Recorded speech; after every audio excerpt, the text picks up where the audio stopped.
Hi, this is Dark Journalist. Today I'm excited to welcome back best-selling author Jim Marrs to the show.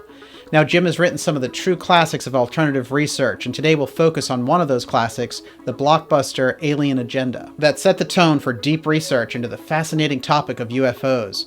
We'll also explore his most recent research, which contains some shocking revelations that will definitely shake up the mainstream view, which lives in denial as a result of a massive cover-up. Now, Jim has traced the ET presence all the way back to ancient times and believes we're looking at genetic engineering scenarios as far back as the period of Moses. Some of these revelations involve the enigmatic pharaoh Akhenaten and his bizarre prophecy. Does the past hold the keys to our future? Here we go. Jim Marrs, Akhenaten, Alien DNA, and Remote Viewing UFOs.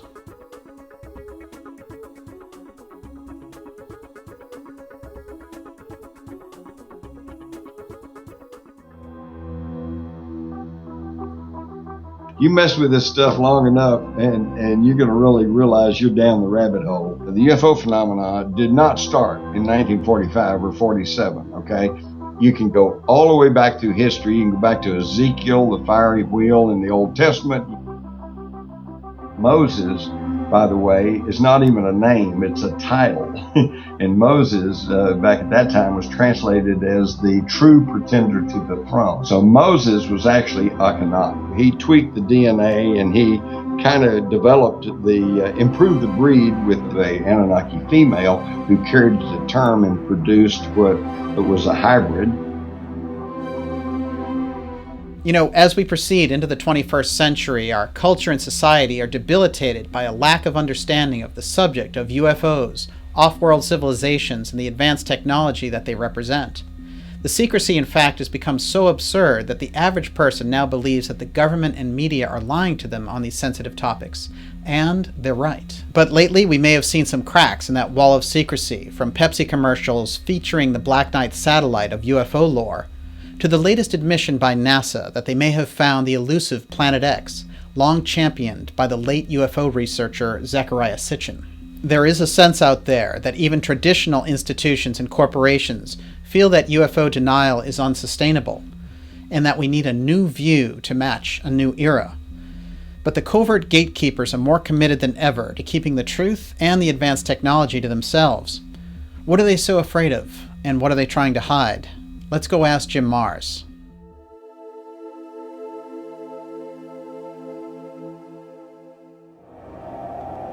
Dark Journalist will go there. The deepest issues, the hardest stories, the biggest secrets. The truth is never easy. With top guests, like former Assistant Housing Secretary Catherine Austin Fitts. Catherine, who is really behind this media censorship? Internet feeds go through satellites. Who controls the satellites? It's the Pentagon. Legendary investigator Graham Hancock. Graham, this cataclysm must have destroyed an advanced culture in our ancient past. It truly was an extinction-level event. It was accompanied by massive animal extinctions. It was accompanied by huge and unexplained sea level rises, and then a sudden plunge of global temperatures. Best-selling author Jim Marrs. Jim, don't these elite corporate owners need us around to buy their GMO food? Why would they want to depopulate? Because they are eugenicists and they believe that they need to purify the human race. And if that sounds like the Nazis, that's exactly what it is. Coast to Coast AM investigative reporter Linda Moulton Howe. Linda, how are we going to scale that wall of UFO secrecy? Humans themselves are bypassing, are beginning to dismiss all of the policies of denial and lies. Dark Journalist will go there. Visit darkjournalist.com and subscribe now for a special winter discount available for just $39 for 1 full year. You'll not only receive access to the complete audio archives to stream or download at your convenience, you'll also get exclusive subscriber-only content and Dark Journalist event discounts. Sign up for our free newsletter to stay updated on the latest shows. Dark Journalist. Let's get the real story in 2016. You know, we need dark journalists, so just keep doing what you're doing.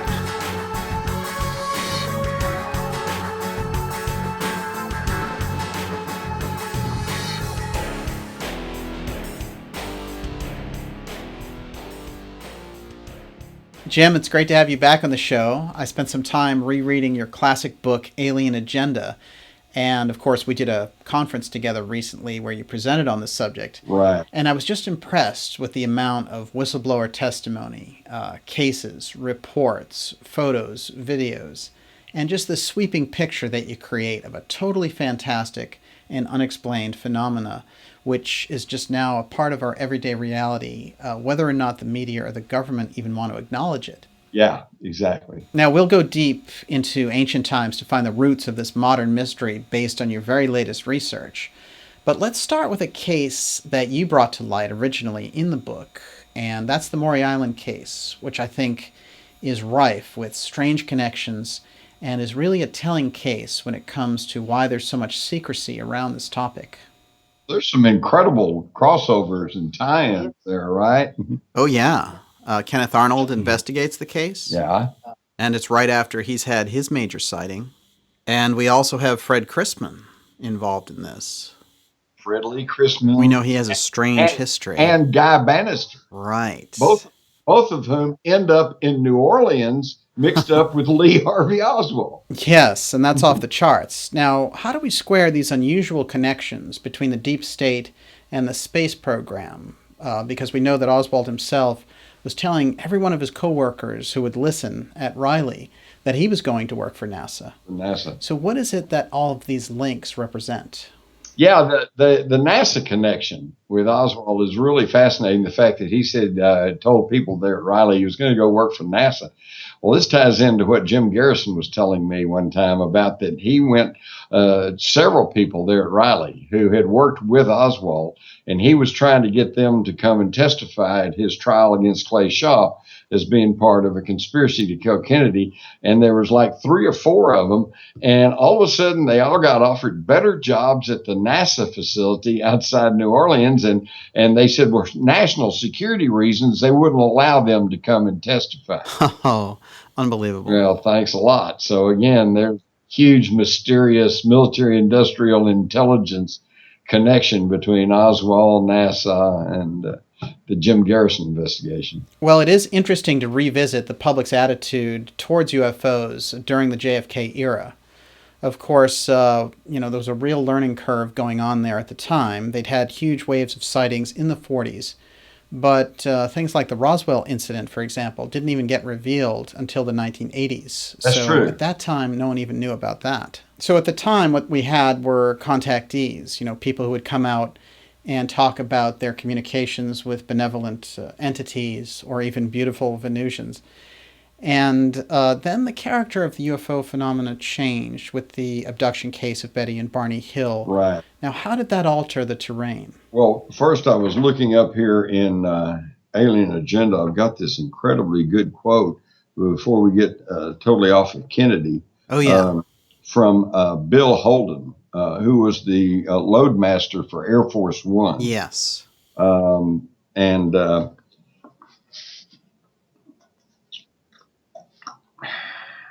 I believe it was in the summer of 63, I suppose, I think, when Kennedy went to Europe and made his famous Ich bin ein Berliner speech. And it seems that there had been some UFO incidents in Europe, and they were making some headlines around there. And so this Bill Holden told me that Kennedy was actually pretty approachable. He was a good guy. Right. And said while they were on Air Force One, he approached Kennedy and he said, "What do you think about UFOs, Mr. President?" And he said, Kennedy became quite serious, thought for a moment, and then said, "I'd like to tell the public about the alien situation, but my hands are tied." Whoa. Yeah. Okay. Aliens. And of course, this also gets into the issue that Marilyn Monroe, right before she died, had told friends that she was going to tell secrets that she had learned from Kennedy, both of the Kennedy brothers. And the number one secret she talked about was, she said President Kennedy had journeyed to a secret airbase. I figure this is Area 51. Okay. And viewed things from space. So he knew. In fact, there's a real interesting tie-in there. Back in the 40s, there was a government group called the Interplanetary Phenomenon Group, which when I first heard about that, I said, oh, that's just got to be some kind of joke, but it was very real. It's been documented. There are documents now found from this group. And in 1947, they actually produced a report on the Roswell crash. And it is pretty specific and pretty out there. They talked about 2 different landing zones, LZ1, LZ2.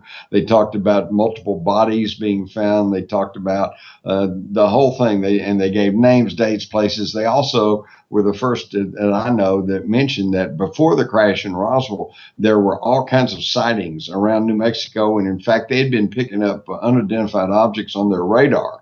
And it was becoming quite a concern to them through the first part of that week in July preceding the crash at Roswell.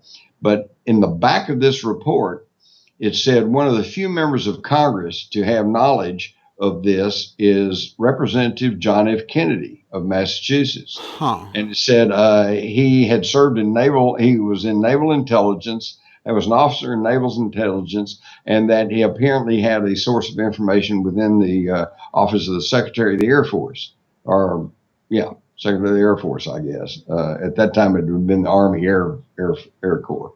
Now, that's true.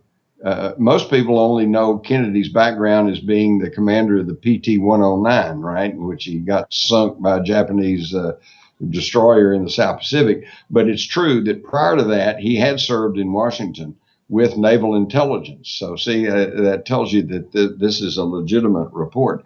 And that tells you that Kennedy, as far back as 1947, knew that the Roswell was the real deal and that something very unearthly had happened there.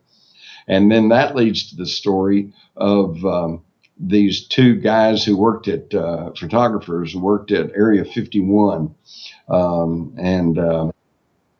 They tell the story that they didn't get to go down into the underground levels to find out where all the really top secret stuff was, but that they did work there as photographers and that they were privy to the lunchroom, employee lunchroom there, and said they would go in there and there was in the lunchroom and there was they got to see and meet some of these Nazi paperclip scientists, and other people who were working in this deep underground. And they tell in the fall of 62, I believe it was, that the buzz was going around that the president was going to make a visit. And the attitude was kind of, oh, well, don't worry, we'll give him the dog and pony show and he'll go away, And then afterwards, they said the tone totally shifted and that there was everybody in there was angry, and that the word is that Kennedy had threatened to cut their funding, and they were all grousing and complaining about him, So to me, what this tells me is that Kennedy probably did go visit Area 51 and probably was given the usual tour. Nothing here to see, we just have some experimental aircraft and nothing here. But since he had known since 1947 that the crash was real, there were bodies, I think he probably blew up at him and said, look, you're not telling me the truth. I'm president of the United States. I'm going to cut your budget. I'm going to, you guys need to start leveling with you. And as a matter of fact, I think that might have been one of the straws that broke the camel's back. And I think there were people, military, industrial, intelligence people, higher ups at that time that said, this guy's getting out of control, and he's going to blow national security secrets. We better see that something is taken care of here. Well, it is fascinating to consider that we have whistleblower testimony on the record that Eisenhower was actually telling the people at Area 51 that he was going to invade that base with an Army division if they didn't tell him what he wanted to know about the UFO technology that was being researched there. So we see there again that power struggle between the executive branch and this kind of breakaway civilization military force that's there using this technology and actively reverse engineering it. Right. And I think, for my money, Eisenhower was probably the last president that was fully briefed on the ET UFO situation. And I think with that, once Kennedy got in, they figured they could smooth it over with him and put blinders on him. But see, he already knew, so that caused him a problem. Right. Now everybody else, Johnson, of course, was their boy, bought and paid for, so he wouldn't give him any trouble. And then everybody else, they going up to Richard Nixon, right? Mm-hmm. And that gets to the Jackie Gleason story. Jackie Gleason, the famous comedian, and told his wife and told close friends, and then told a fellow that I met personally that Nixon had taken him to a secret air base and they had seen things from space. Okay, so Nixon knew about it too, but probably only to a limited degree. And then you get to Jimmy Carter, and we find out that Jimmy Carter, well, at first you had Gerald Ford, our unelected president, and there's an interesting story there in that early on back, I'd have to look and see what it was, but I think it was in the late 50s, that there was a huge UFO sighting up in Michigan, his home state. And they sent J. Allen Hynek up there, who at this time was a famous astronomer working for the government. And he made a press conference and said, "Oh, it was swamp gas." Right. That's the classic right there. Classic. And in fact, that's been a joke ever since, it's swamp gas. Right. It's swamp gas or weather balloons. They're sort of neck and neck on that. Yeah.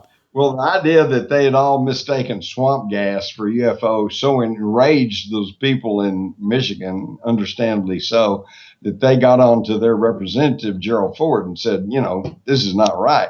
Gerald Ford went public and said, I'm going to convene some committee hearings in Washington, and we're going to study this UFO thing. We're going to find out get to the bottom of it, find out what's really going to happen, And then all of a sudden, nothing happened, There was never any hearings, never anything more. But he got to be our unelected president. Right. So see, he kept his peace, and they took care of him. Okay. And then Jimmy Carter, if you'll remember, campaigning, said that was asked about UFOs, and he said, "I've seen one," and he gave a very detailed description of seeing this UFO. And he promised that he would, it got to be president, that he would tell the people, he would find out the truth about UFOs and tell it to the people. But then that didn't happen either. Yes, right. He backed off. And then you come right on up. Of course, Reagan, he didn't get a chance to do anything because they shot him right away. Exactly. And George Bush pretty well ran the presidency there for a while. And then poor Reagan, he got Alzheimer's. He forgot about it. So then we get to Bill Clinton. Okay, Bill Clinton sent his old golfing buddy, Webster Hubbell. He appointed him an associate attorney general of the United States and sent him to the Justice Department. And in a book, in his biography, Hubbell says, Bill told him, he said, "Webb, I'm sending you to the Justice Department because I want you to find out two things for me." He said, "I want to find out who killed Kennedy, and I want to find out what's the truth about UFOs." And Hubbell said he did not feel he was able to get to the information on either one of those. Right. So see, even the president of the United States, there are secrecy levels even higher than the presidency. Oh, yeah, absolutely. And you mentioned President Carter in there. If we look at that era of the 70s and the openness, the kind of intense interest around the UFO subject, we even had the movie Close Encounters, which was a huge blockbuster hit that was directed by Steven Spielberg. So you can see there was a real appetite in the public's mind for this topic. The Betty and Barney Hill case became a TV movie. So it was all going mainstream. And by the time you get into the 80s, there are movies like E.T. that really carry that wave along. And by the time we get to the 90s, you're looking at abductee research. Everything is about abductees. And then a Harvard professor comes out, John Mack, and says, "I'm studying abductees and I'm actively researching this program." And that kind of blows the lid off of everything. Even Time magazine tries to pen this guy back into a cage and get control of the situation. So it was a pretty wild period. And that was really interesting too, because there at Harvard with Mr. Mack, he had credibility and he had credentials. In fact, they tried to shut him down. They set up a peer review or some kind of review committee there that were saying, basically is like, what is this nut saying here, And it's interesting because they I think they were after his job and his head, and they got neither one because they said, well, we're not sure we believe all this stuff, but his methodology is correct. And apparently these people are saying these things. So basically, he's saying people are being abducted by aliens, and they reviewed it and basically left him where he was, which to me tells us that he's telling the truth. And these people are telling the truth as best they know it. Yeah, absolutely. And the amazing number of cases that he had where he would lead a patient through a hypnotic regression and help uncover these suppressed memories of those contacts. Really fascinating work, and I was lucky enough to meet Dr. Mack, and I felt like he was a really stellar professional. But Mack was probably the most legitimate person dealing with this topic. But then we also had people like astronauts Gordon Cooper and Edgar Mitchell, who sadly we just lost. They came forward and said many of their fellow astronauts know more, and the military understands that off-world visitors are a part of our reality now. And so they were trying to break through with this. At that point, I'd say in the late 90s, we were on the threshold of a new paradigm. And then after 9/11, it became all about terror. But there is that awareness still lingering there. Well, there's been a whole, I call it a conditioning process. We've been conditioned to begin to accept all this. You go back to the 1950s and you'll find that the national polls showed that the vast majority of people disbelieved there was any kind of life outside the Earth. And that's why when people started talking about science fiction, mainstream people and mainstream media just said, well, that's ridiculous. There's nothing there. And it was just a very small niche, of people that were trying to be serious about UFOs. And in fact, and even then, the people who did believe in UFOs, their big burning question was, well, do they come from Mars or do they come from Venus? But as we got into the 60s and we got into the government investigations and the Hills, Betty and Barney Hill, their story, which was intriguing because up until then it was just lights in the sky. And now all of a sudden, here's people talking about seeing real physical aliens who had taken them aboard some alien craft and all like that. Well, that really struck the public consciousness, maybe more so in the field of entertainment than in true news, but at least it was increasing the consciousness. So by the 60s and into the 70s, the question became not whether they came from Mars or Venus, but do they come from Alpha Centauri or Zeta Reticula 4?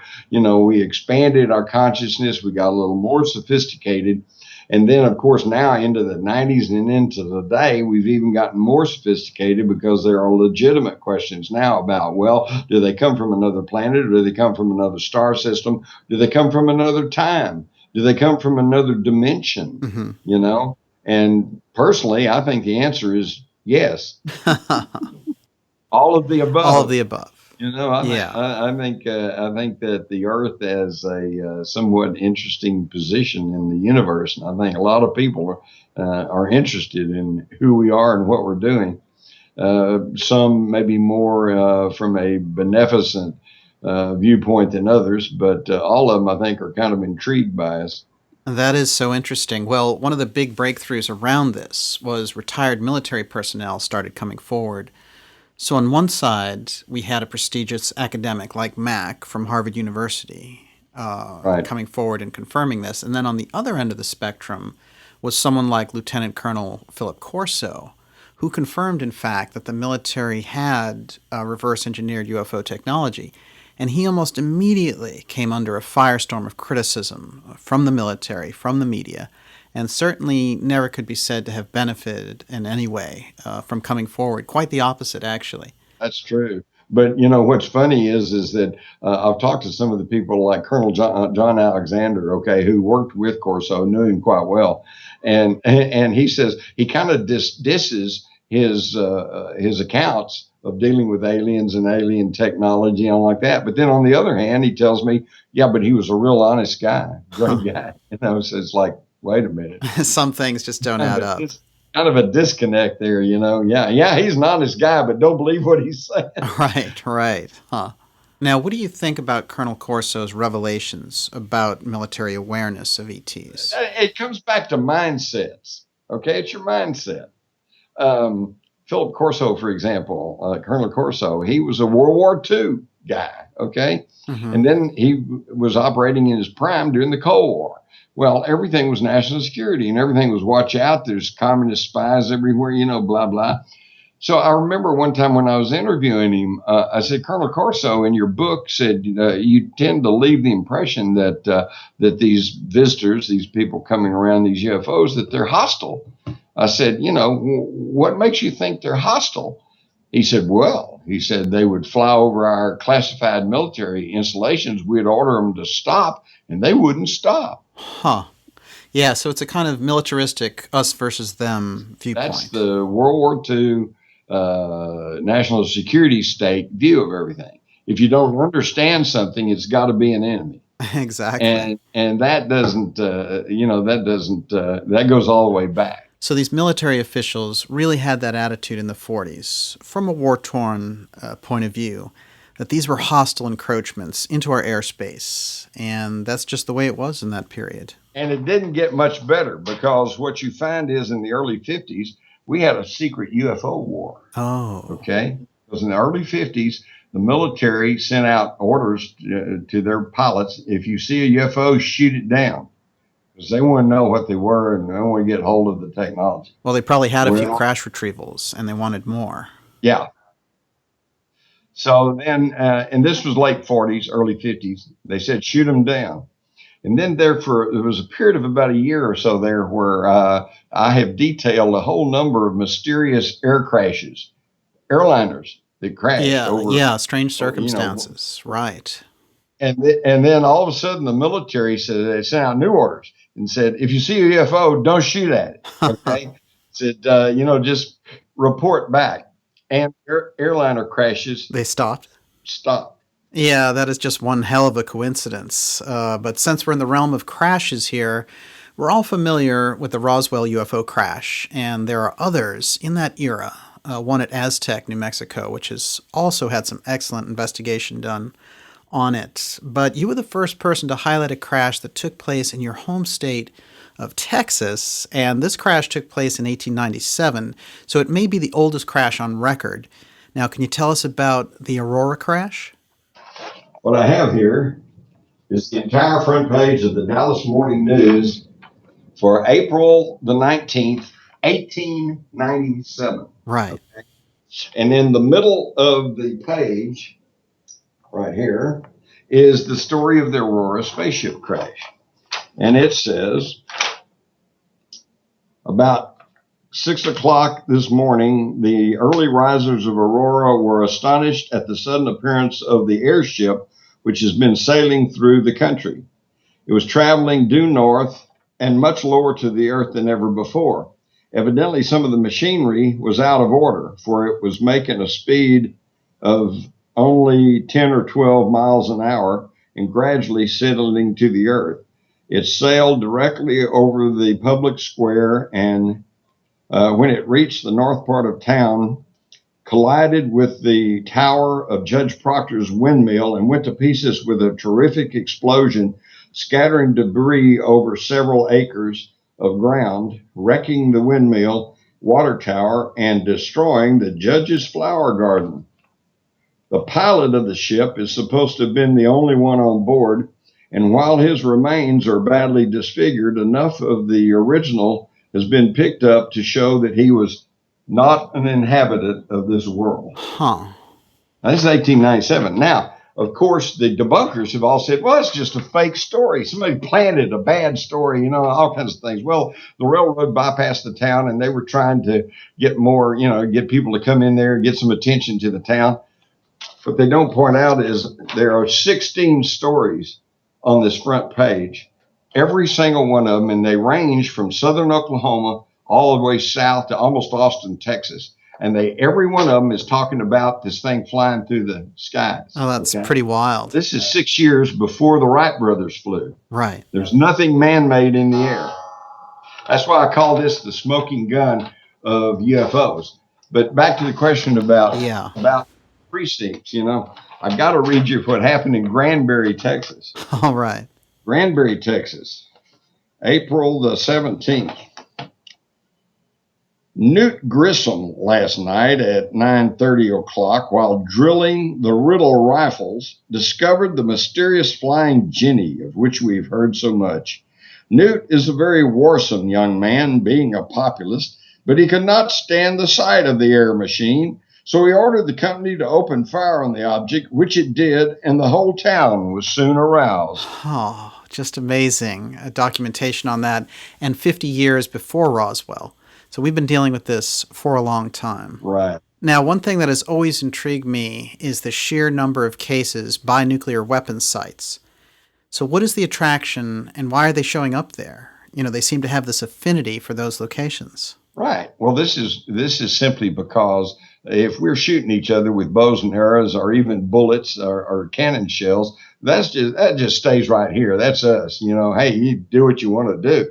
But when we start setting off nuclear explosions, this sends perturbations of energy throughout the whole universe. I mean, you know, this is when you're messing at the atomic level, you're messing with the basic building blocks of the universe, and I think that got them concerned. I see. In fact, my line is that after we set off an atomic bomb in Alamogordo in the spring of 1945, and then 2 atomic bombs on Japan in August of 1945. I think that sent wavelengths out through the universe, and I think somewhere somebody said, "Oh my God, the kids have found the matches." So we got their attention. Oh yeah. Yeah. Well, it's interesting to look at how our national security state decided to handle this. Of course, one of the most intriguing ways we sought to get intelligence on this whole arena was using a method originally developed by the Russians in their super soldier programs, and that involved psychic spies. Yeah. And we know it by the name remote viewing now because of declassified documents that show we had this program going on. And now we've developed some of the best remote viewers. And one of these men, his name was Ingo Swann, he came out and discussed how he was recruited to view these large-scale bases on the moon built by some other culture. Now, it's well documented that he was in this program, but some of the things he viewed there and what he said about it, it was really shocking. Oh yeah, very much so. In fact, when Ingo Swann, I met him and on several occasions, and was in his apartment there in Manhattan, and he's telling me about naked humans working on the moon. You know, what? You know, but hey, so much of what they did has now been proven to be true. I'm not the one to say that's just balderdash. You know, in fact, Ingo Swann, another fellow whose name escapes me at the moment, in the early 70s, decided because remote viewing is not limited by time or space. You can go look back in time, you look forward in time, you look out in space, and you look in here. They decided they want to take a look at Jupiter.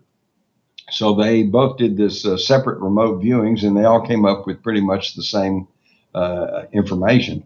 And they saw that Jupiter had a ring around it that we can't really see, but it's there, and that it has a magnetic field, which we didn't know about, and that there is clouds on Jupiter, and under the clouds they see big mountains. Okay.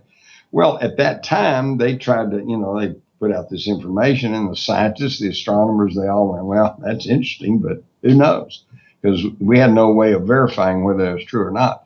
But in the late 70s, they sent the Voyager mission out there. And the Voyager went out, circled around Jupiter, and took all these photographs and all these measurements and readings and everything, sent all the information back. And by golly, everything they said was verified. So this incredible accuracy. Yeah. Yeah. So, their credibility is pretty strong. No question. And as I understand it, Swann was essentially the best remote viewer that we had, and he was the real prototype for the program. And he was good, but I wouldn't say he was the best one. What Ingo did, though, was he was one of the early ones to start actually experimenting with it and working out the protocols to make it work. Uh-huh. And so in that regard, he's basically, I would say, almost the father of modern remote viewing. But then he was building on the shoulders of others like the people there in the universities that had been working with.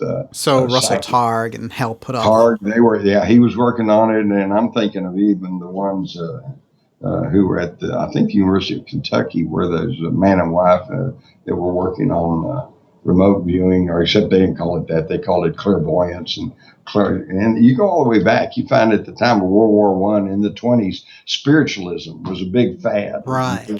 And they were having seances and they were doing all this stuff.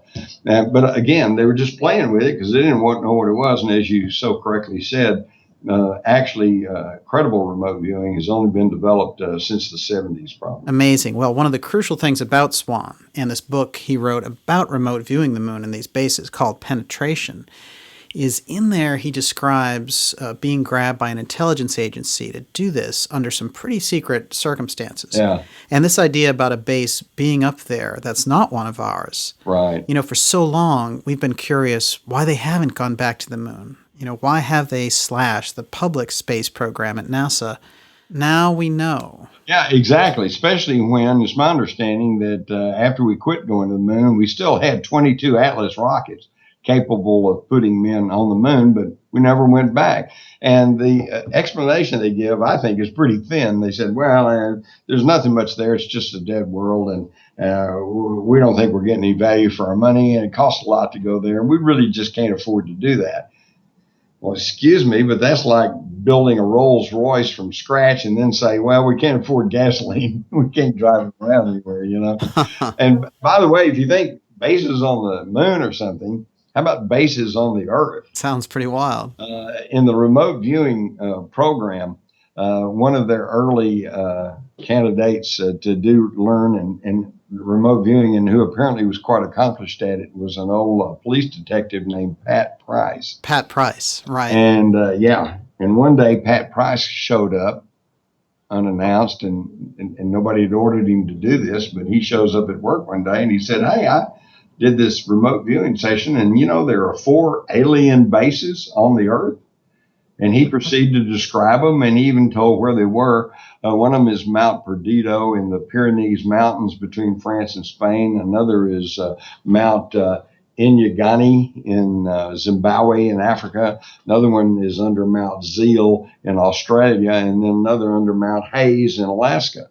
And he even described what they were doing there. As I recall, the one in the Pyrenees was kind of an operational base. This is where they'd come and go and get orders and stuff. Mount Inagani in Zimbabwe was like a repair shop. That's where you went for, if you needed repairs.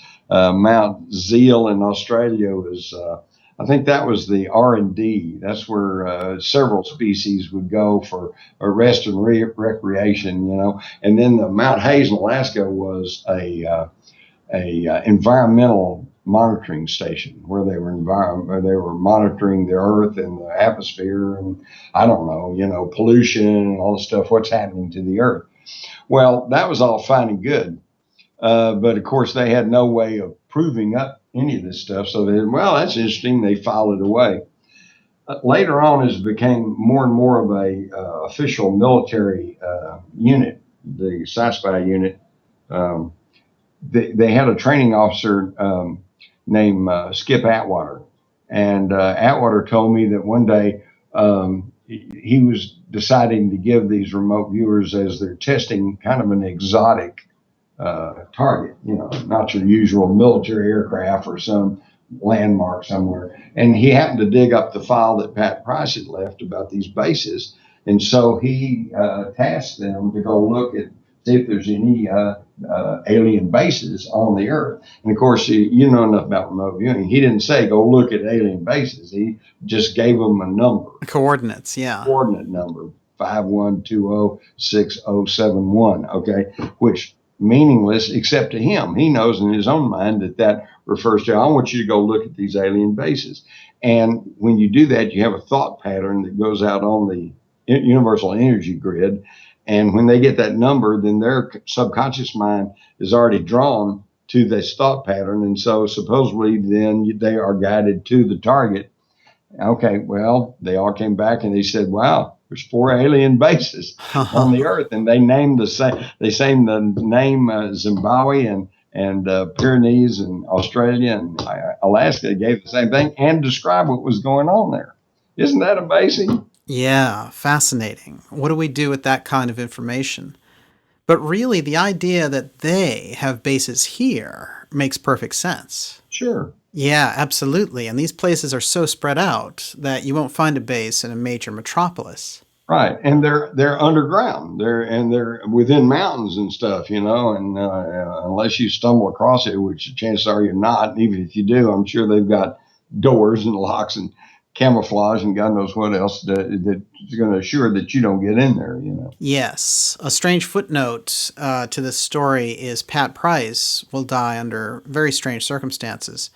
A stranger brushes against him in a hotel lobby, and a little while later he develops an illness and dies. So that's very unusual. Yeah, that's true. Well, there's still some strange stuff going on with remote viewers because, see, the government is scared to death. They do not want the public to clearly understand that we all have this psychic ability, and that if we work with it and get it really reliable, that we can find out all the government secrets. We can find out everything that they are doing, and then when they come out and announce that Syria just blew up her airliner, they go do a remote viewing and say no, it's a false flag. Oh boy, they don't want that. So they have gone to great lengths to try to denigrate the story of remote viewing. In fact, they even came out with that film, The Men Who Stare at Goats. Oh yeah. Remember that one? I think it was 2009. George Clooney. Yeah. Yeah. And that movie was not that far out because some of that stuff they really did. But what they did was, in their experiments trying to figure out how this worked, they did some crazy things. They tried to see if they could kill a goat by staring at it. They tried to see if they could run through walls. They tried to do all this stuff, but that was just fringe stuff, just stuff off the wall they try. And so they put the weirdest stuff together and make it like it's a humorous movie so that everybody sees it and goes, that's pretty good. And boy, they're idiots. And boy, it didn't work. That's the whole thing. They didn't tell you about the ones that actually worked and the things. Right. Perfect. Because they don't want people to know they can do this. Well, Jim, don't you know there's no such thing as psychic power? Oh, of course not. We all know that. Just like I was taught that there's nothing on the moon. There's no air. There's no water. There's just nothing there. And now all of a sudden over the course of my lifetime, there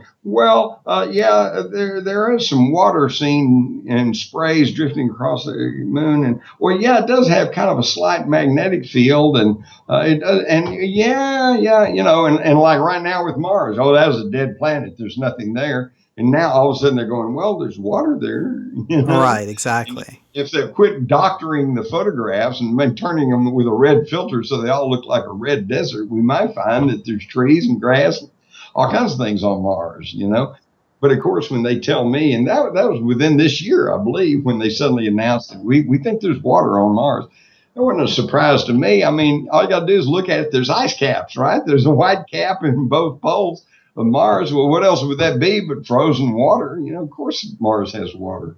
There are researchers like Richard Hoagland who think there's much more than water up there, that there's ancient ruins. Now, what do you think of that? Yeah, I tend to think so too. If you look closely at some of this stuff, in fact, you can go onto the internet, Google images and say anomalies on Mars or buildings on Mars, ships on Mars. You'll find all kinds of photographs of weird and odd and strange looking things. Now, I'm not going to say they all show buildings and artificial structures. Some of the ones I look at and go, it's like a rock to me. Right. But then there's others though that it's like, whoa, that cannot possibly just be some kind of natural object, Jim, what about the face on Mars? The face on Mars, though, is actually kind of an interesting study, too. They came and they got it at a overhead angle. And, of course, the clarification, magnification wasn't all that great. But it certainly looked like a face. And that kind of slipped out. And then that went all over the internet. And everybody's going, wow, looks like there's a human face on Mars.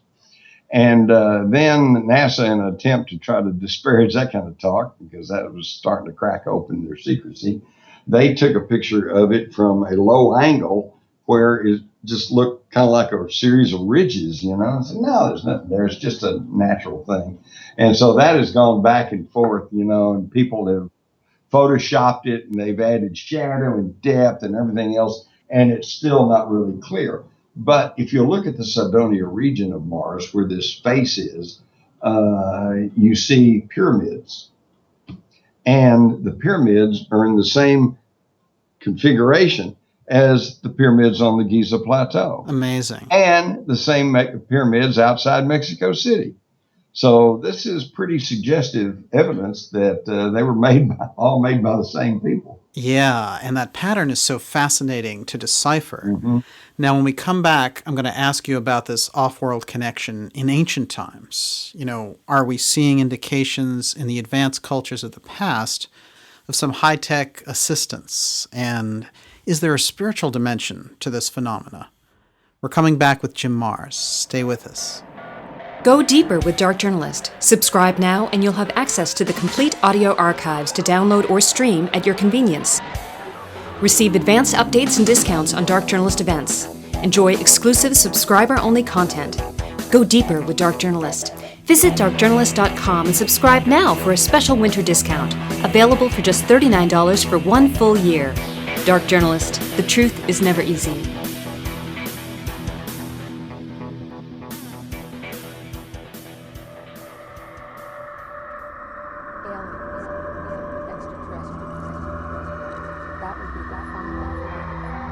Sitting there filming, a little saucer came from, I say little saucer, it was a saucer, came flying over their heads, put down 3 little landing gear and landed right out on the dry lake bed. And they picked up their cameras and started over toward it, filming as they went. And when they got in fairly close to it, it lifted up, put the gear back in the wheel wells, tipped up, and took off at a great rate of speed.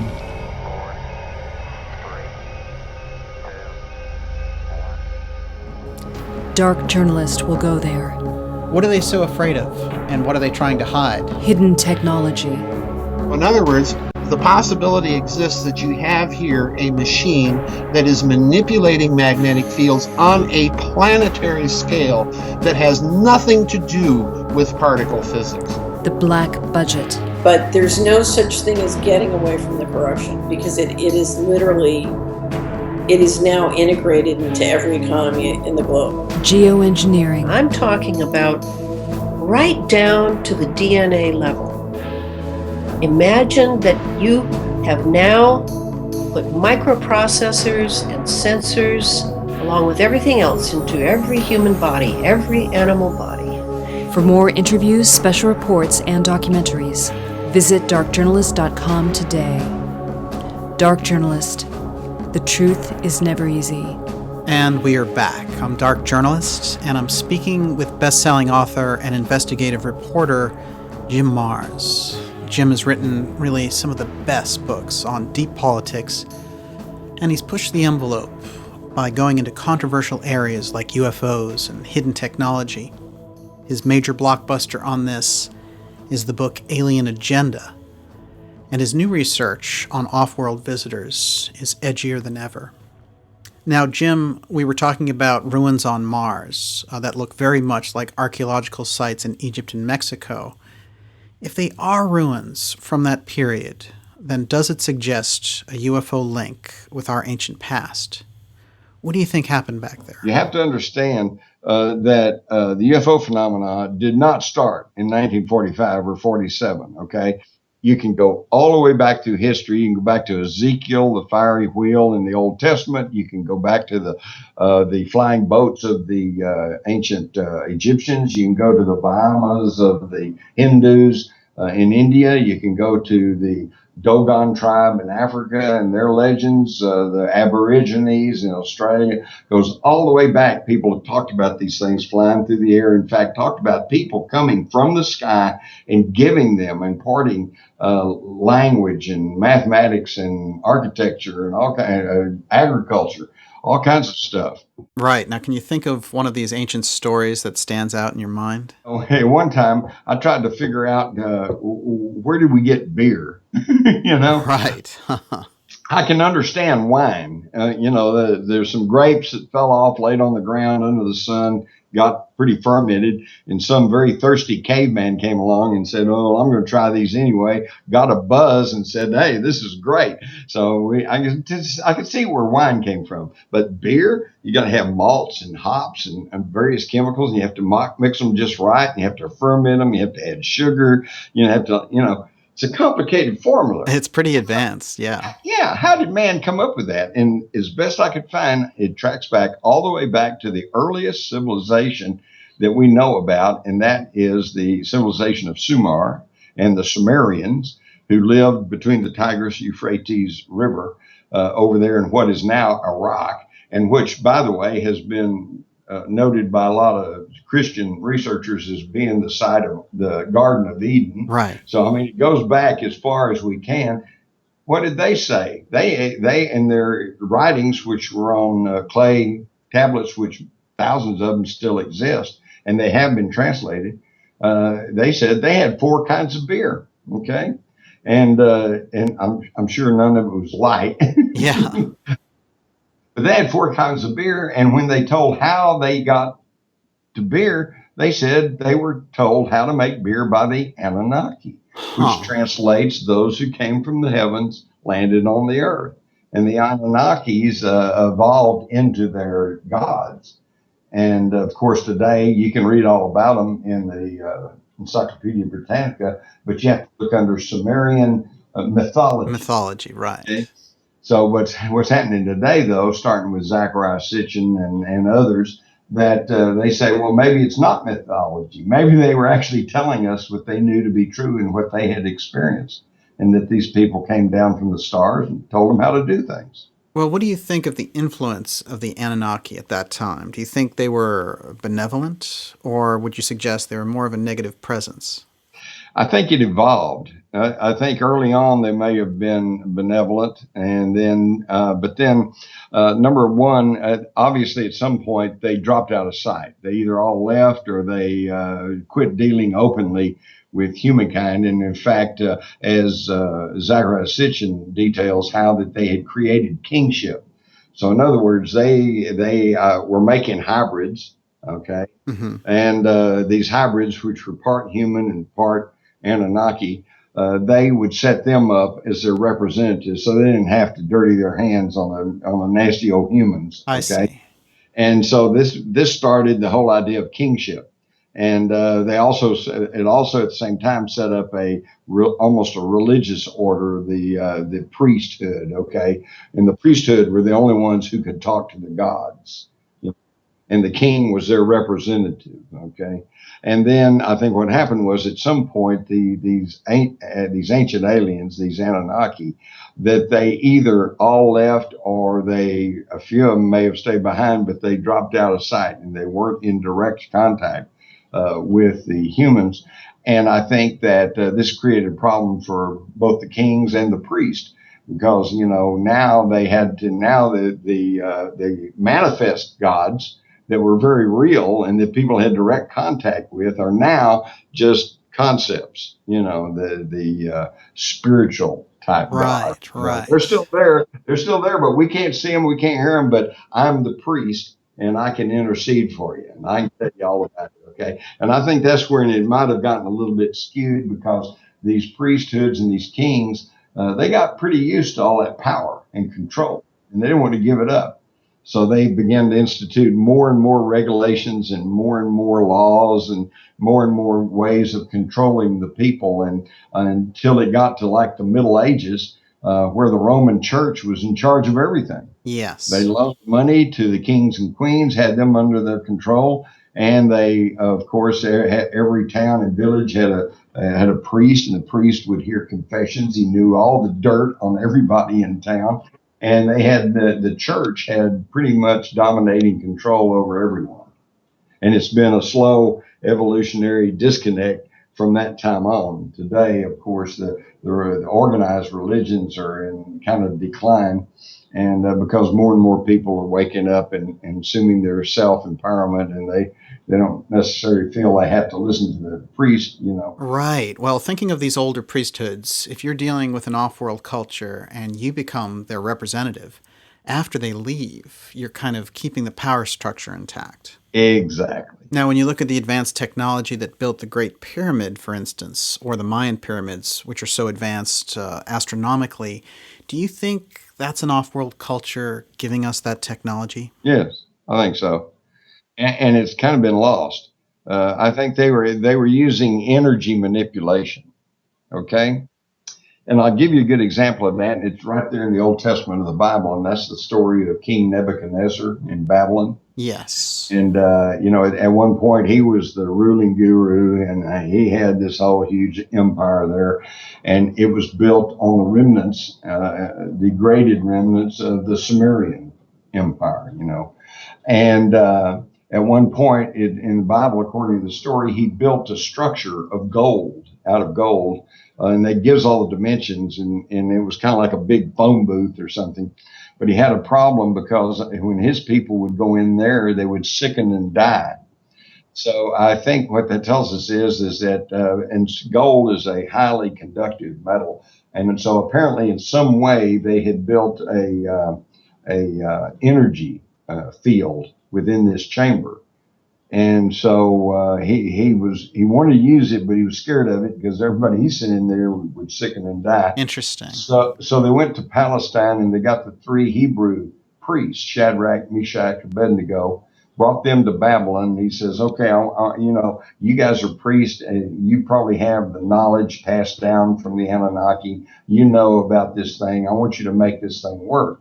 And they said, well, you're not our king. You don't believe in our God. We're not going to work for you. And he said, well, then I'm paraphrasing, but he says, okay, well, then, you better make it work because I'm going to put you in there and you'll die, unless you make it work.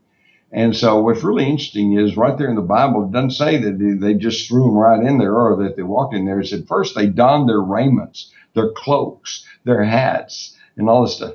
Well, wait a minute. What's that got to do with anything? Obviously, there's something very special about clothing. Okay, so they put on radiation suits, okay, or whatever.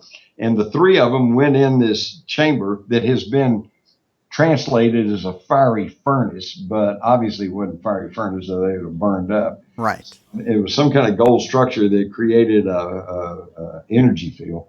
And they went in there, and Nebuchadnezzar says, he didn't want to get anywhere near it. So he says to his minions, are they in there? And they said, oh, yes, O king. He said, all 3 of them? He said, well, no, actually there's 4 in there. Whoa. 4? Where'd this 4th guy come from? He says, who's the 4th one? And he said, a son of God. That's so wild. And that's the last we hear of it. Huh. We don't know where this son of God came from or who he was or where he went or anything else. But see, to me, that tells me they had advanced technology. They had created a wormhole or a Stargate or some kind of force field that allowed them to go into another dimension or whatever. But we do know that the Bible says that he was so impressed with whatever the 3 priests had done that he put them in charge of Babylon. Wow. So I think that's evidence that there was some real exotic technology being used in the far distant past. Something from before. I think this energy had been handed down from the same technology that had been used to build the Great Pyramid, where they were able to either through sound or sonic vibration or maybe some kind of magnetism, they were able to lift those huge stones and maneuver them into position. This idea that a bunch of slaves could drag a 6,000 pound rock through the desert for miles and miles on wooden rollers just doesn't hang well with me. Yes, absolutely. And the stones used to build the pyramids come from a totally different part of Egypt. So Right. that explanation is completely false. But it is fascinating to consider. I guess the most obvious reference in the Bible to this ancient advanced technology is the Ark of the Covenant. Right. And what was in the Ark of the Covenant? White powder. White powder. Mhm. Intriguing. And what was the white powder? That was the monatomic gold. Okay. Okay. And it was useful for many things, but what they have found in recent, because it's only been rediscovered in the last few years, and what they find is that when they reduce physical gold through a smelting process, it can be reduced to a white powder. And when they've got this white powder, they found something very extraordinary. When they put it on a scale, in the weighing pan on a scale, the pan weighs 44% less than it did before you put the white powder in. Wow. So this white powder has anti-gravity. Fascinating. Okay. And also, apparently, it's a great conductor. And so the idea is that this white powder was in the Ark of the Covenant. And number one, that was useful as a communication device, because if you'll think of the biblical stories, they were able to talk to God. And the voice came out of the seat of the mercy seat of the Ark of the Covenant. Now, another thing, you see the engravings and little pictures they've drawn. You've got 4 or 5 guys carrying, the Ark of the Covenant around. And yet, if you read it, that mercy seat, the lid was made of solid gold, and it was so many inches thick, so many inches wide, which would translate into more than 2,000 pounds. Well, 4 or 5 guys are not going to carry a ton around very easily. But if it's filled with the white powder, it's floating, and it's got anti-gravity, it's kind of floating, and they're not carrying it, they're just guiding it. Yeah. Isn't that fascinating? Yes, absolutely. And it reminds me of the story of Moses when he leads the Hebrews out of Egypt. There's this funnel cloud that follows them into the desert and feeds them manna. And that's floating like a cloud in the air. It feels like the description of a massive UFO sighting. And what was manna? White powder. Right, exactly. They would wake up in the mornings and they'd find this white powder strewed across the ground, and they thought it came from heaven. Right, where did it come from? It must have fallen out of the sky. And they would take it and they would add a little water and mix it up to make a dough, and then bake it and make bread and pancakes or whatever. And that's the manna. In ancient Hebrew, manna translates as, what is it? They didn't know what it was, but they knew it was good, and they knew they could eat it, and that's what sustained them. Now, where'd they get it? They got it from Moses. Yes. And how do I know this? Well, because in about 1914, the British archaeologist Sir William Petrie said he had discovered an ancient Egyptian temple on Mount Horeb in the southern Sinai, which is also known as the Mount of Moses. And he said in there they had a smelting operation. And he said when they pried open the flagstones on the floor of this temple, that there was all this white powder. And they were wondering, what is it? Yeah. Same thing. They didn't know what it was. And of course, they left the stones open and the wind blew it all away, so they never really knew what that was. But that was the white powder, and that's where Moses was manufacturing it, and then using that to feed the Israelites as they wandered around and conquered city after city in the desert. And that brings us back to the story of Moses. And we all know the biblical story, how that, the Pharaoh of Egypt had ordered all male children killed. That doesn't make any sense to begin with. If these are your slaves, do you kill off all their kids? Right. Destroying your own property. And then, of course, we're told he's put in a basket of bulrushes and floated down the Nile to a family that raised him and saved him, What's interesting is the Egyptians have the exact same story. All right. Mm-hmm. But it's not Moses. It's Amenhotep III. Amenhotep IV, who then later became Pharaoh and changed his name to Akhenaten. Yes, the Pharaoh Akhenaten. The worshiper of the one true God. Right, and we should say here that his reign as Pharaoh of Egypt is one of the most unusual. Of course, his worship of one god, the Aten, depicted as a sun disk. Pretty interesting imagery, but we can't even imagine how radical it was at that point to put the old Egyptian gods and priesthoods out of commission by proclaiming the Aten as one god. Yeah, and then in the Bible it says that he was schooled, that Moses was schooled in all of the secrets and all of the protocols of Egyptian royalty.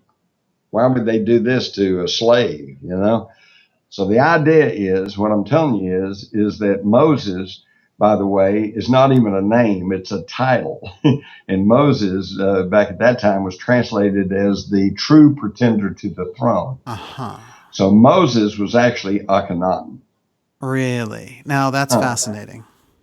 So, and what happened is that Akhenaten the fourth, his dad, Amenhotep the third, did not want any pretenders to his throne. So what he ordered was any of his mistresses or any of his many wives, if they had a male child, they were to kill it because he didn't want any competition for the throne. So when one of his wives gave birth to Amenhotep the fourth, obviously that's their child. They don't want to kill him. So they secreted him away. And this is all in the Egyptian records and writings. They put him in bulrushes. They floated him down the river to the home of their servants, which would have been the Israelites, the Hebrews. Okay. So he was raised by a family of Hebrews. That's where he was indoctrinated with the concept of the one true God. I see. And then after he got old enough, and when Amenhotep the third finally died, well, then he probably came forward and said, okay, I'm now the Pharaoh. And they accepted him because they knew it was true. And he became Amenhotep the fourth. But he changed his name to Akhenaten. Okay. The believer, the one true God. Now that put him at loggerheads with the priesthood and with all the various gods that they represented there in Egypt. So they had a real problem because he's causing them a problem. But he's the Pharaoh. He's a god. They can't just kill him or whatever, So they decide, though, that they're going to exile him. And they forced him to leave. And they told him, okay, we're sending you off, but you can take whoever you want to. Well, he took not his birth family, but the family that raised him, these Hebrew slaves.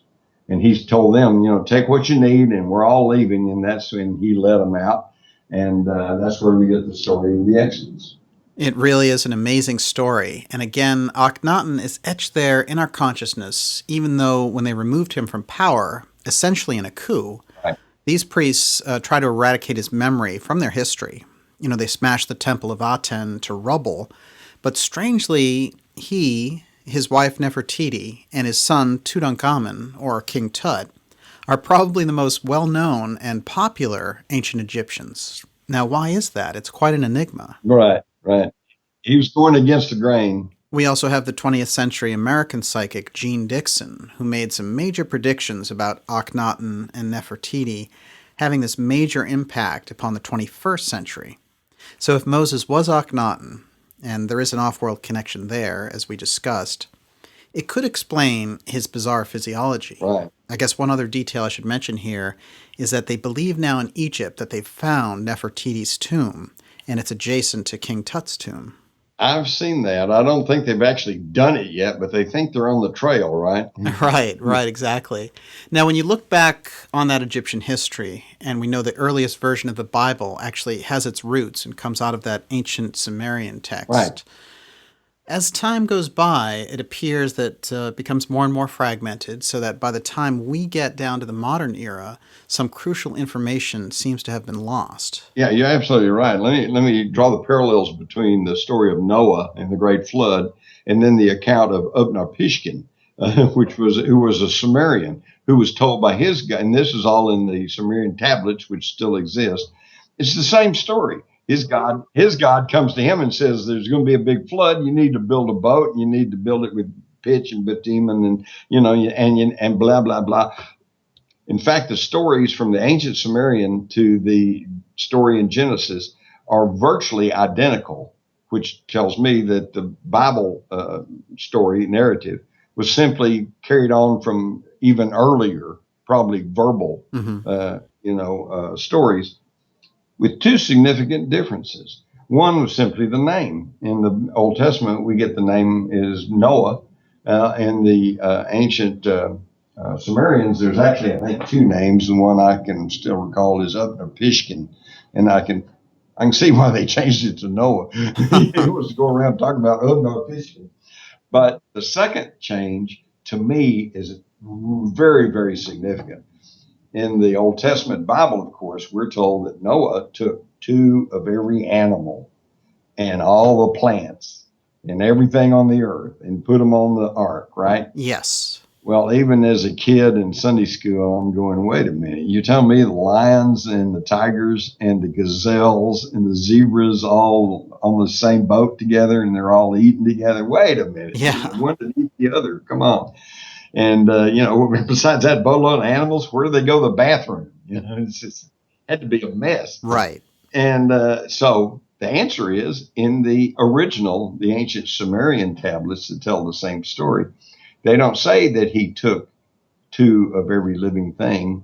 They say he took the seed of every living thing. And once you understand that they also write about in vitro fertilization, and the fact that they were able to make a hybrid by taking the ovum of a earth primitive and fertilizing it with the sperm of an Anunnaki male and then implanting it in the uterus of a Anunnaki female who carried it to term and produced what was a hybrid between the 2 races, which they call the Adama, Adam, if you will, the earth. Sounds familiar. Okay. Yeah. And once you understand that they had a working knowledge of DNA, then what we have here is instead of a boatload of animals, you had a closet with DNA samples so that after the flood went down, they were able to come out and then repopulate the world with the animals and plants and everything else that they had the DNA for. Isn't that interesting? Yes, and that description does sound very high tech. I mean, because basically it's a DNA lab. Right, exactly. Well, and that would have been Inky because you find he had a laboratory in South Africa. They call it the Abzu. And, then you have the story of the Anunnaki who came here and they were trying to mine for gold. And they originally tried to get gold out of the Persian Gulf, by panning for it. But that's a slow, laborious, inefficient process. And they weren't getting the amounts of gold that they wanted. So they started excavating and mining. Okay. But now you're down underground, you're working, it's hot, it's dirty, and that's tough work. And they had some problems with labor because these guys were saying, hey, we signed up to be astronauts, go to a different world. We didn't sign up to be miners, right? And so there was some work stoppages. And what I'm telling you is all recorded in these ancient tablets, which still exist and which nobody really denies that it doesn't say all this.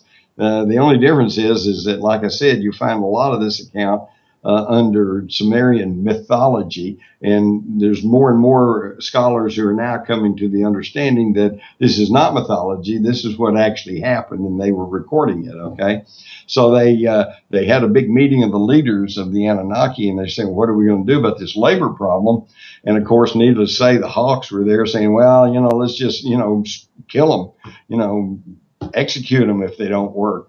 And Inky, who I tag as their science officer, said, well, now, wait a minute. I've got this lab down in South Africa, and I've been working with these Earth primitives, and I think that I can maybe tweak their DNA, and I can produce for you a worker race who will do all this grunt work and relieve the situation, and we don't have to do that anymore, or our people, And what's interesting is they had the same ethical arguments we're having today over cloning and things like that. And they're going, well, wait a minute, it's not our place to play God. Only God can create people, and species.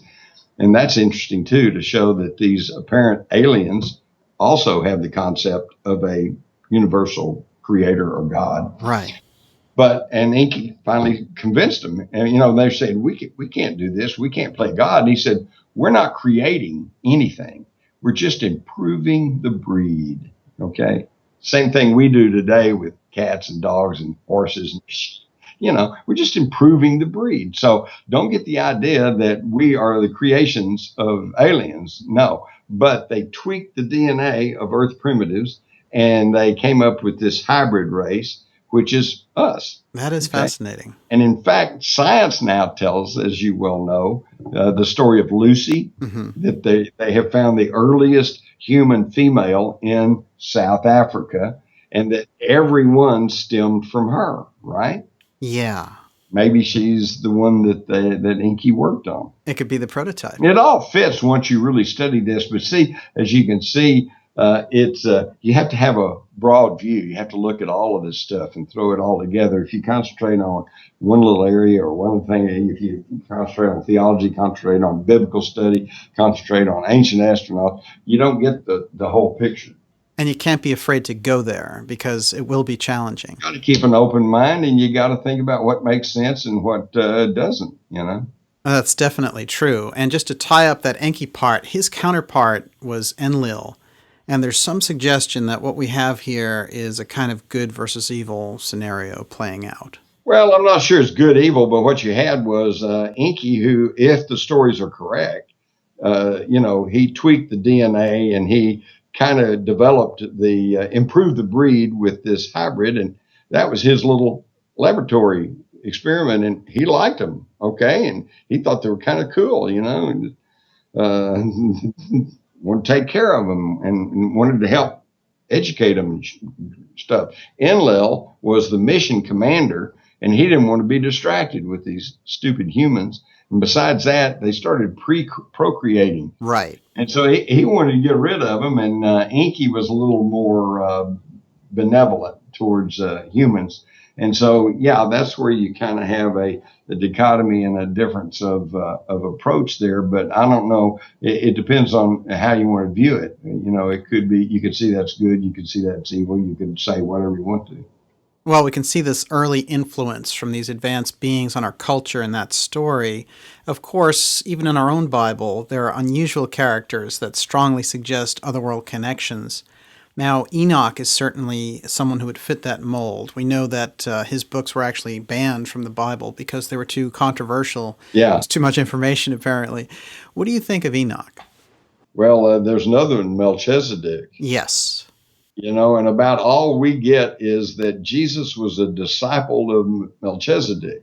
Well, wait a minute. If Jesus was the Son of God and he was a disciple of Melchizedek, this guy, what does that make him? There's a lot of mysteries there. And I think the problem is not with the Bible, that, a lot of people believe that it was inspired by God, and I'm not going to argue that, but it's also been edited, re-edited, and condensed and changed around by men. Okay. In fact, most of the Bibles that we're reading today stem back from the original Bible that we've had since the time of Shakespeare, which is the King James Version. And in fact, it says that right there on the title page, the Bible according to King James. Well, wait a minute. Nobody ever said King James was the Son of God. Yeah.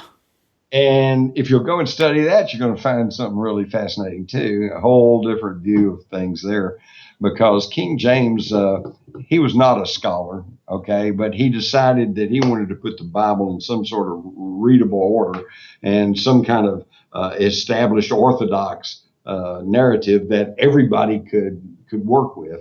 So he got these 45 scholars to translate, correlate, and as you say, like the Book of England, they didn't know what to do with that, so they tossed it out. And several other books. There was a Book of Mary, it went. And of course, that had been going on ever since the Council of Nicaea and other gatherings since the Bible came into existence. But these 45 academics, they're the ones who prepared the King James Bible. And I think you probably could get the idea that if they came to a passage that said, throw off the kings, they're working for King James and they like their heads. So, chances are they might change that a little bit to, render unto Caesar what is Caesar's. Right. Okay. Well, that's an excellent point. Of course, over time, we've had secret societies and ancient brotherhoods preserve traditions and methods of attunement from a real antediluvian period. So there have been groups like the Rosicrucians and later even the Theosophical and Anthroposophical societies where, they really had this sense of the old mysteries. Now, where do you think this stream of Western esoteric influence is coming from? Do you think that these underground communities were descended from these ancient mystery schools from Egypt, where they knew so much about magic and physics and the old advanced technology? Yes, absolutely.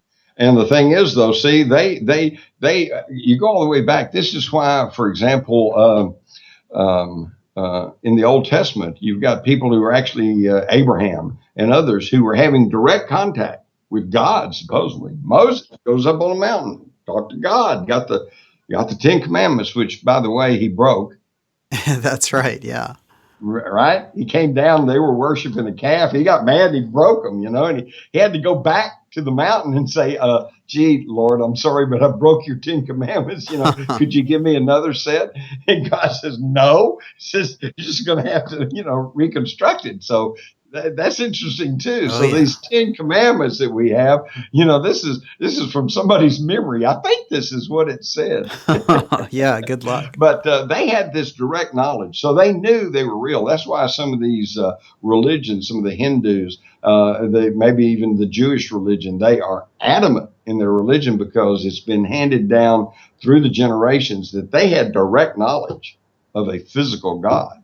And they knew it was real. Okay. Mm-hmm. All of us, we've been brought up just with this, nebulous, spiritual type God. We know he's there, but we can't see him. We can't talk to him. We don't know exactly what's going on there, but they actually did. They had direct contact.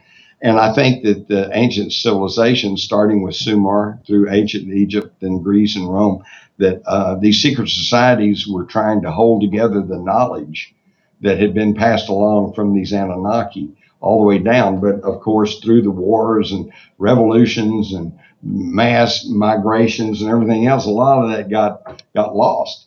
And fragmented. Yeah.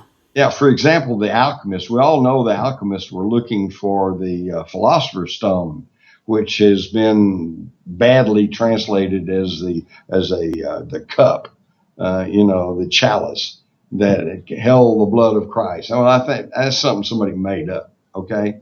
If you go back and actually read some of the material from these middle-aged, well, they were in the Middle Age, but they were alchemists. One of them, for instance, says that the Philosopher's Stone is actually gold reduced to a fine powder. So they were after the monatomic gold is what they were. And they knew from that knowledge handed down from the past that it was possible to take gold and transmute it into this powder, but they had lost the formula. They didn't know how to do it.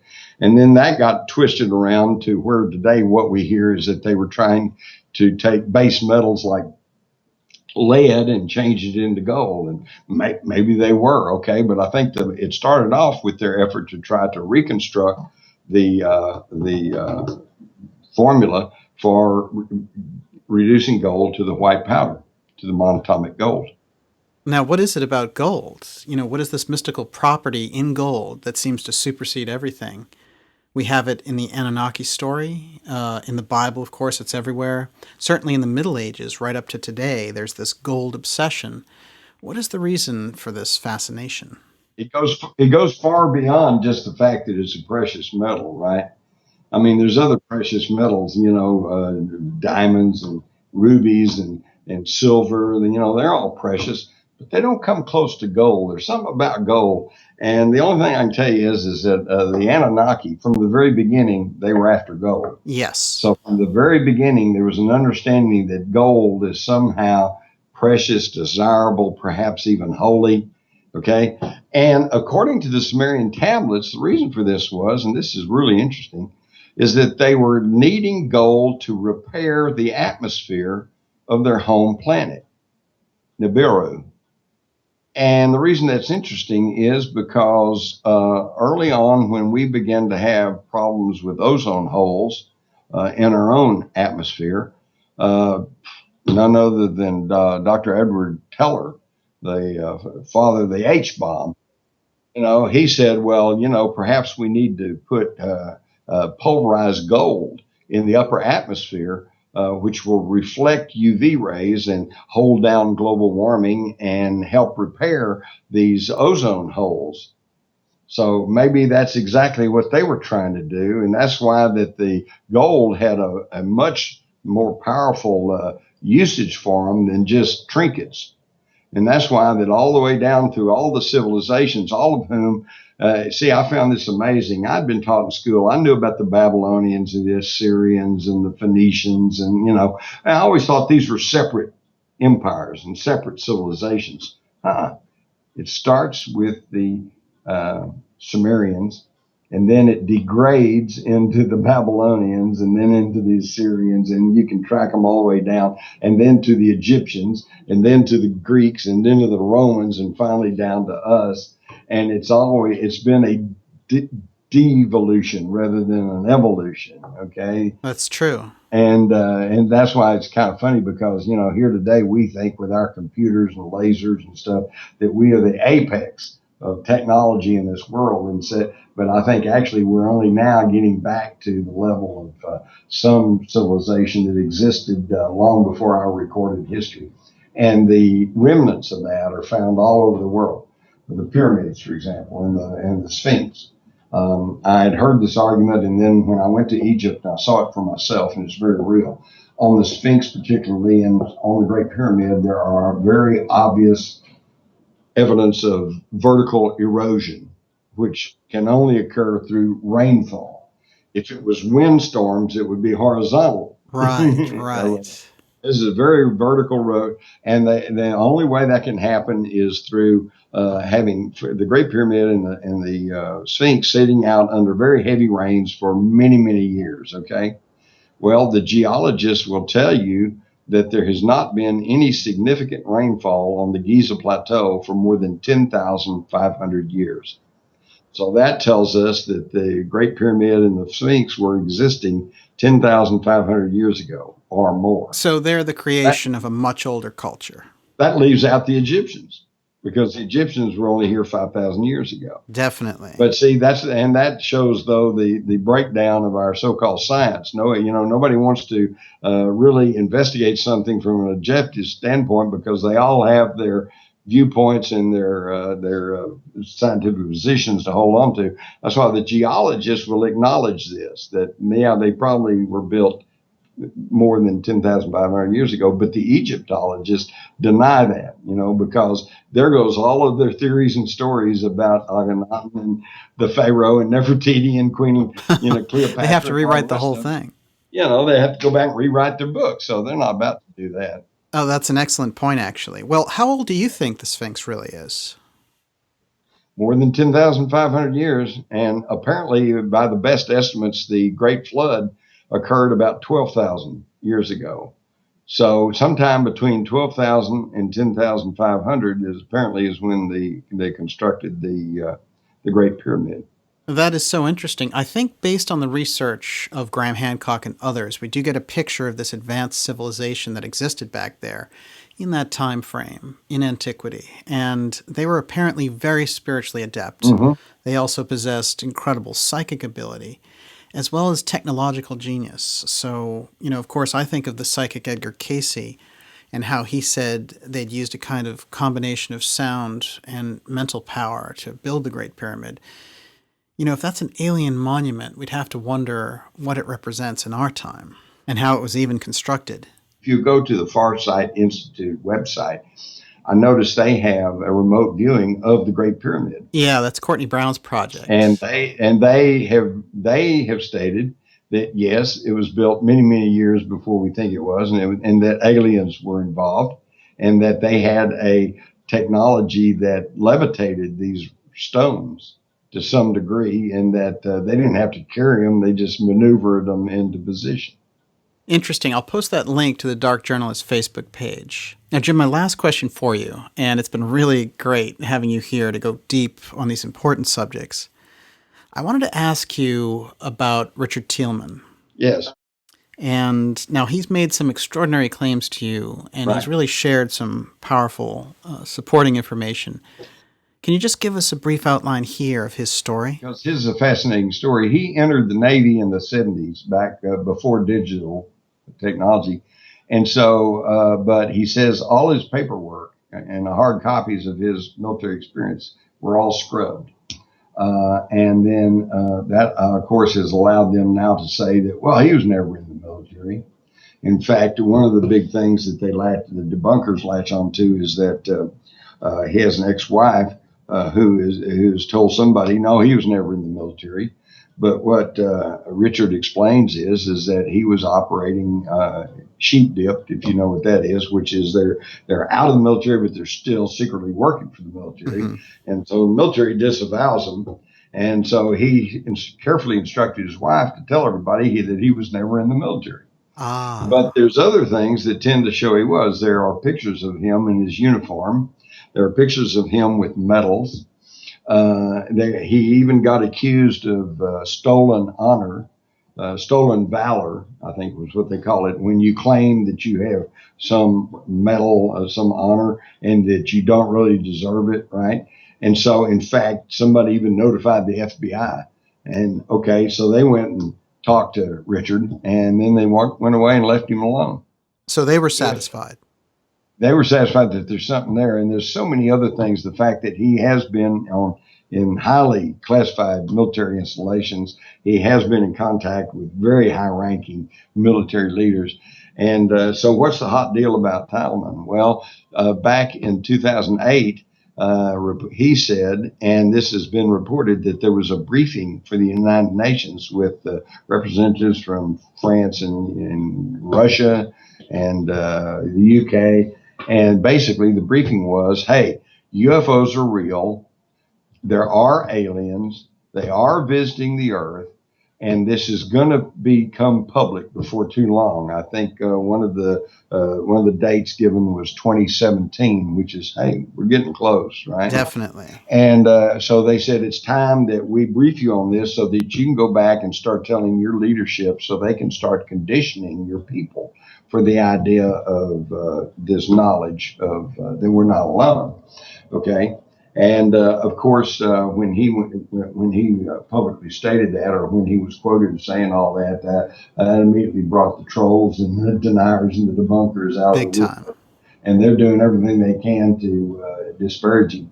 But I think the fact that he was investigated and nothing ever happened shows you that he really is the real article. And of course, he said that he's actually been to space. Huh.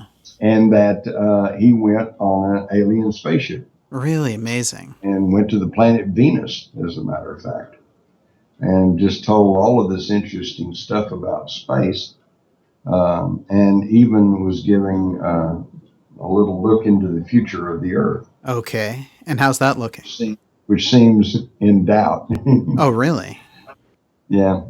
I think he and some of the people he's talked with have said that we're kind of on borrowed time here, that these aliens are studying us very closely and trying to decide if we're worth saving. You know, do they really want to give us technology and help us have a big leap forward, you know, so at the risk of ourselves using them for weapons and blowing ourselves up? Do they really want to waste their time doing that? Or can we grow and mature and maybe get advanced technology and not use it to either blow ourselves up or to control and subjugate other people? You know, it makes sense. It's a good question, and I'm not sure they've reached a conclusion on that. Although, as I understand it, I think the final disposition is today is that they're just kind of hands off.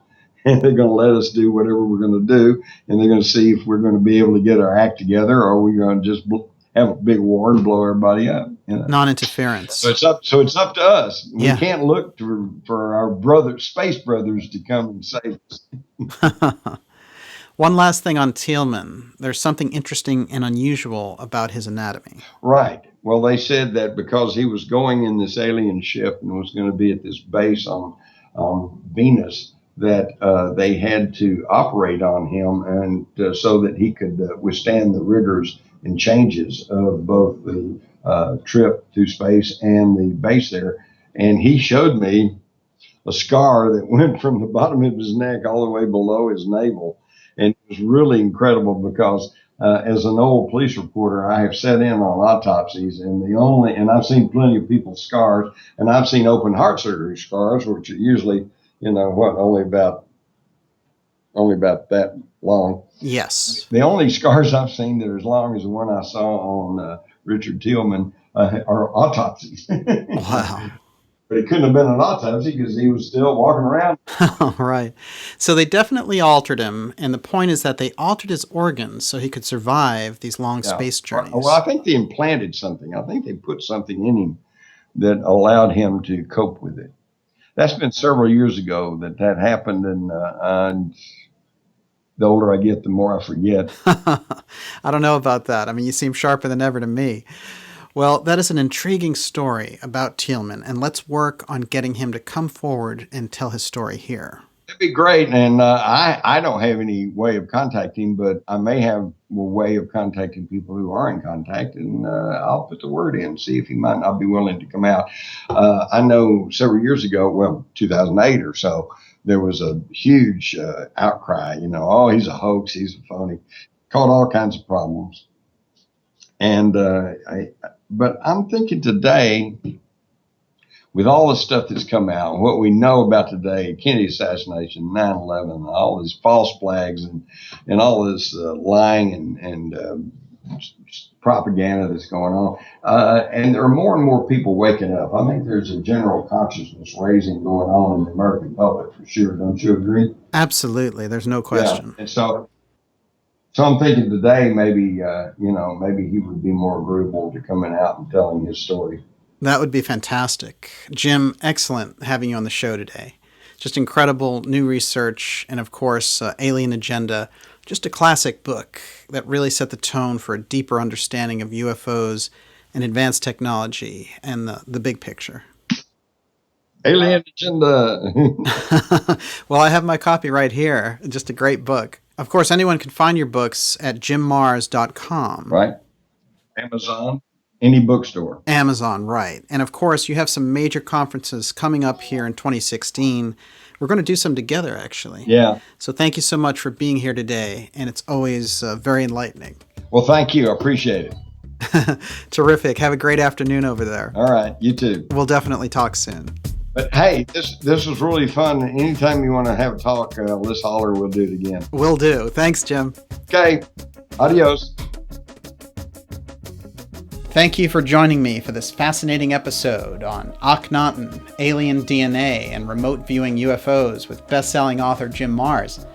You can find more special reports, interviews, and documentaries at www.darkjournalist.com.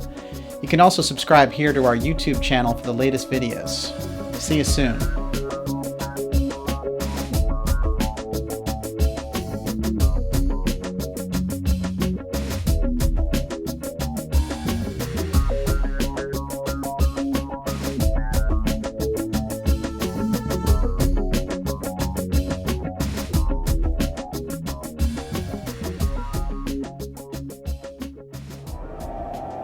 Dark Journalist will go there. The deepest issues, the hardest stories, the biggest secrets. The truth is never easy. With top guests like former Assistant Housing Secretary Catherine Austin Fitts. Catherine, who is really behind this media censorship? Internet feeds go through satellites. Who controls the satellites? It's the Pentagon. Legendary investigator Graham Hancock. Graham, this cataclysm must have destroyed an advanced culture in our ancient past. It truly was an extinction-level event. It was accompanied by massive animal extinctions. It was accompanied by huge and unexplained sea level rises, and then a sudden plunge of global temperatures. Best-selling author Jim Marrs. Jim, don't these elite corporate owners need us around to buy their GMO food? Why would they want to depopulate? Because they are eugenicists and they believe that they need to purify the human race. And if that sounds like the Nazis, that's exactly what it is. Coast to Coast AM investigative reporter Linda Moulton Howe. Linda, how are we going to scale that wall of UFO secrecy? Humans themselves are bypassing, are beginning to dismiss all of the policies of denial and lies. Dark Journalist will go there. Visit darkjournalist.com and subscribe now for a special winter discount available for just $39 for 1 full year. You'll not only receive access to the complete audio archives to stream or download at your convenience, you'll also get exclusive subscriber-only content and Dark Journalist event discounts. Sign up for our free newsletter to stay updated on the latest shows. Dark Journalist. Let's get the real story in 2016. We need dark journalists, so just keep doing what you're doing.